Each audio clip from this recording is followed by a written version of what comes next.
Foundation and our dear partner and co-organizer, Xavier University Ateneo de Cagayan, I am delighted to welcome each and every one of you to this gathering of the AICA community. Ang dami na natin, ha? Tignan nyo.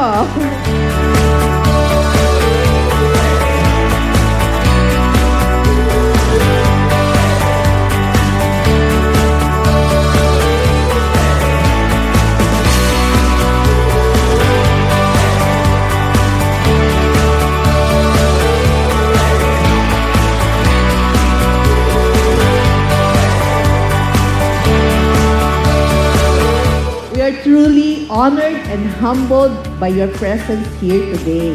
It is a testament of our shared purpose and commitment that if we work together with passion and dedication, time will come when the Filipino farmer will shine as amongst the most successful entrepreneurs in the communities. So we hope that this gathering will spark new ideas and renewed energy for the work ahead. Let's also make this a celebration of hearts, united in purpose, and a transformative experience for all. Sa dalawang araw na to, kayo ang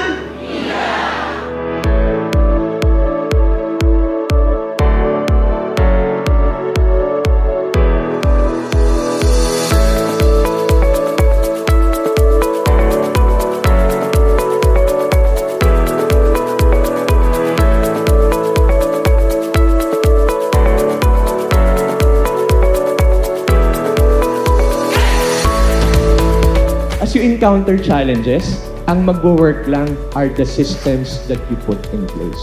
Personally, those are your habits. Ano yung mga habits na dinevelop nyo na kahit magkaroon ng mga challenges, you will fall in that habits and those habits will help you rise up to the challenges.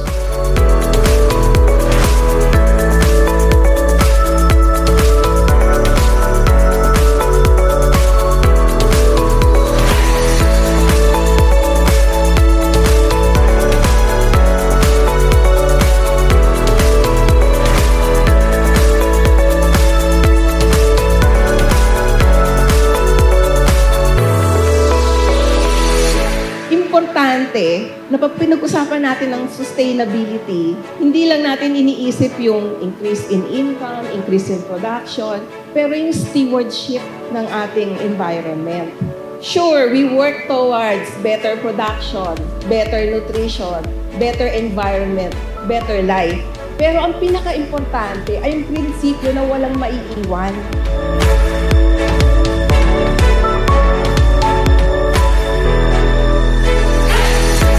Dapat huwag tayong matakot. Minsan, kailangan talaga nating baguhin kung ano yung mga nakasanayan na natin.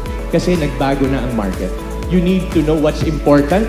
The values will not change, but how you do things.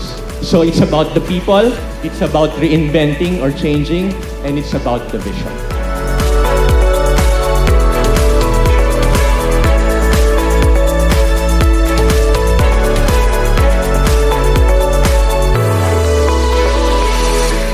Always go back to your mission and you always go back to your purpose. At the end of the day, you can find solution whatever problem you may have.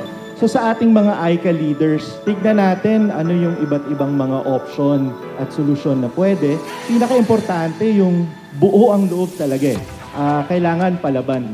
Ang pilit ko ang laging iniisip pagka dumadating sa mga challenges, dapat ako yung maging example. You should be the model for what you teach and what you preach.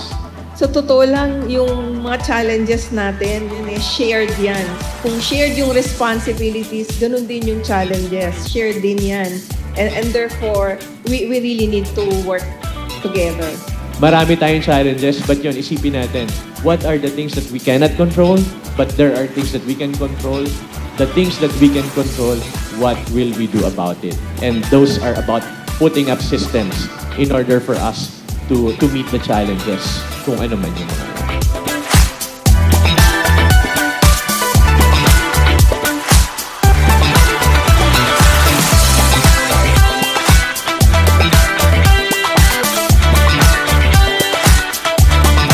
Every time time we always encounter a challenge, one of the best things I always heard was, take the lesson, not the emotion. Always asking the question, paano ba ako makakatulong? And what I learned is, pag nakakatulong ako sa iba, nakakatulong rin ako sa sarili ko.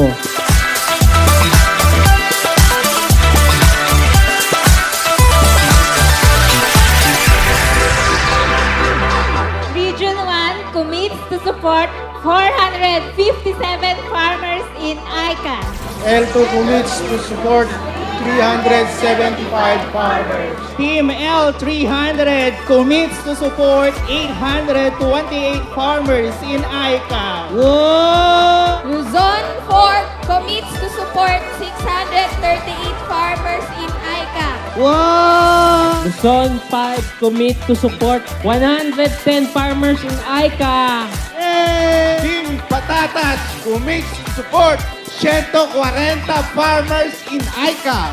Yeah! Luzon 7 commits to support 588 farmers in ICA. Wow! Region 6, 7, and 18 commits to support 5,538 farmers in ICA. Whoa! Team B2 commits to support 4,000 farmers in ICA.